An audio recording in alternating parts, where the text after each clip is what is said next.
explain that to people is two things. One is like find out what you're really selling, because if they're buying a water bottle, like it fits into a greater use. Like you mentioned, it may be for camping, or maybe you're dealing with runners who like to have a drink on the run. Like when you find out what you're really selling and to who, it actually really opens the door.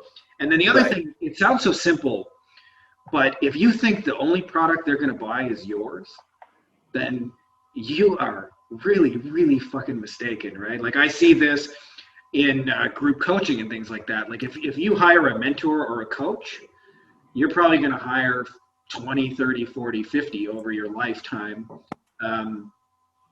or, you know, more than one anyway. And the idea that they're only buying from you is like so much lost opportunity. So I love how you're looking at, hey, how does this fit into the greater scheme of what they're doing? And this is the interesting thing that nobody thinks about in that.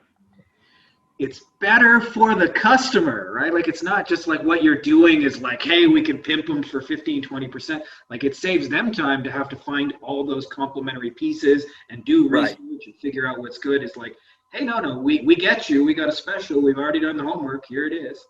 They already know, like, and trust you because they bought your product and had a good experience. And as long as you continue to give them good products, they will continue to buy those products through you.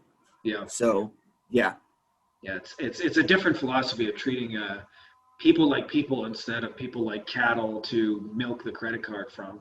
And ironically, you actually milk far more of the credit card when you treat them like people, but you don't see that as the end goal. You see it as like, how can we, you know, like, and I'm sure you do this with integrity, where you're not like, hey, how can we find the shittiest water bottle with the highest margins? You're like, how can we give them something good that actually helps them, and then, hey, we'll just make a little cut along the way. Well, and it's the long-term versus the short-term idea. If I sell you a really shitty water bottle that I make 50% on and you use it 4 times and it breaks, you're probably not going to buy more products from me. Yeah. But if I take way less margin and make $1 instead of $6, but you get a water bottle that lasts a while and you go, oh, hey, he's sending me a backpack or he's sending me a sleeping bag, you're more likely to be on board with that product because it's going to be a better experience. You're going to trust me more for that. So, yeah. And that's, by the way, that's how that number, that for those who don't understand the math, where you mentioned the 44, and I've heard similar numbers, $44 on email.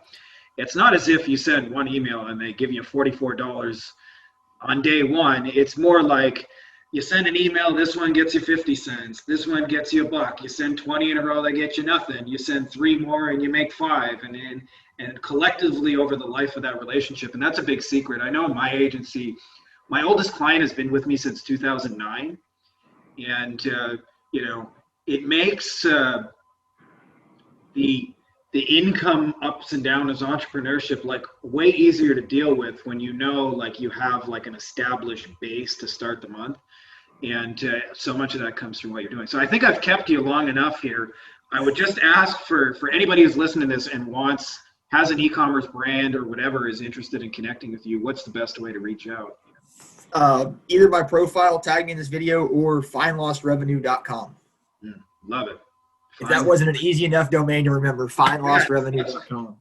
And if you guys are interested in just following me, you can check us out on Amazon. Get the book Beyond Agency Profits as well. You can go to beyondagencyprofits.com, and we got a fancy group called Beyond Agency Profits, and it is about taking your agency beyond and doing exactly what Robert is doing and focusing on the easy money. Why work so goddamn hard on that front end where they're going to treat you like the whipping boy when you can actually like get paid a whole bunch more on the back end, and they love you for it because you're a value add instead of an expense you can't get cheap enough at. So